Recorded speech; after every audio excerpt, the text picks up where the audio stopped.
خرم صاحب، آپ تو تجارت کے اوپر بھی رائے دے سکتے ہیں. ہم نے تو ڈی ویلیویشن کے بعد سوچ رہے تھے کہ آپ کوئی 17-18% کم از کم اتنی تو بڑھنی چاہیے تھی. 30% ڈی ویلیو کیا, 15% ہاف آف دیٹ ہی بڑھ جاتی.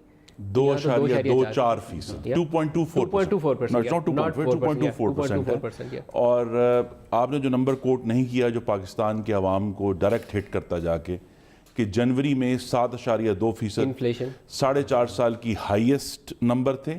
اور یہ جو ابھی ہاف ایئرلی نمبرز آئے ہیں ندیم صاحب, تمام تجزیہ نگاروں نے ان کو پڑھ کے کہا ہے کہ یہ 8 سال میں بدترین صورتحال ہے معیشت کی. جو بات آپ نے نہیں کی وہ میں بتا دیتا ہوں ناظرین کو, کہ ایک وجہ جو ہے وہ یہ ہے کہ ترقیاتی اخراجات میں 36% کمی ہے, کٹ ڈاؤن کر دی, اور اس کے باوجود بلکہ 37% کہنا چاہیے, پی ایس ڈی بی میں 37% کٹ ہے, اور جو جاری اخراجات ہیں ان میں 17% اضافہ ہو گیا. کہاں گئے جو جاری اخراجات کا پیسہ؟ جی دیکھیں نا, ایک تو انہوں نے اجلت میں اور بغیر سوچے سمجھے جو 10.5% شرح بڑھا دی ڈسکاؤنٹ ریٹ, ٹھیک ہے جی, اس کی وجہ سے پہلا ہٹ جو آیا ہے وہ مارک اپ پیمنٹس میں آیا 16.7%, تو وہ بڑھ گئی میسیولی انٹرسٹ پیمنٹس بڑھ گئی, ٹھیک ہے جی. اور دوسرا ڈیفنس میں آیا جو 22% وہ آیا, اور یہ دونوں ملا کے جو ہے وہ ایکسپینڈیچر 17%, کرنٹ ایکسپینڈیچر 17.3% اپ ہے.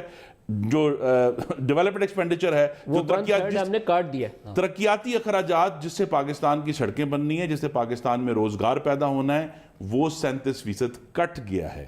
اب رزلٹ یہ ہے جس کا آپ نے ذکر بھی کیا کہ 234 ارب روپے ان کا ڈیفیسٹ ہم سے زیادہ ہے. پچھلے سال 796 ارب تھا جب مسلم لیگ نون کی حکومت تھی, آج 1030 ارب کے نمبر 1030 ارب روپے ہو گئے, ٹھیک ہے جی.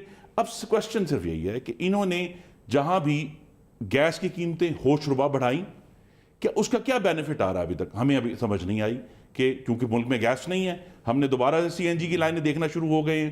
کراچی جو ہے وہ 2 دفعہ بند ہوا ہے, اور ہم یہ دیکھ رہے ہیں کہ اس بندش کی وجہ جو تھی وہ یہ تھی کہ آپ نے ایل این جی وقت پر نہیں خریدی. اور اب یہ سوال بہت سنجیدہ ہوتا جا رہا ملک صاحب, کہ جو فرنس آئل سے انہوں نے بجلی بنائی ہے, پچھلے مہینے جنوری میں 57 پیسے بڑھائے, فرنس آئل کی سزا ملی مجھے اور آپ کو پورے پاکستانی. اس مہینے 1 روپیہ 80 پیسے فی یونٹ بجلی کا بڑھایا گیا. مینوفیکچرنگ سیکٹر کو کیا ہوا ہے؟ مینوفیکچرنگ سیکٹر کیوں بیٹھ گیا؟ مینوفیکچرنگ سیکٹر کو ان کی زبانیں لے بیٹھی.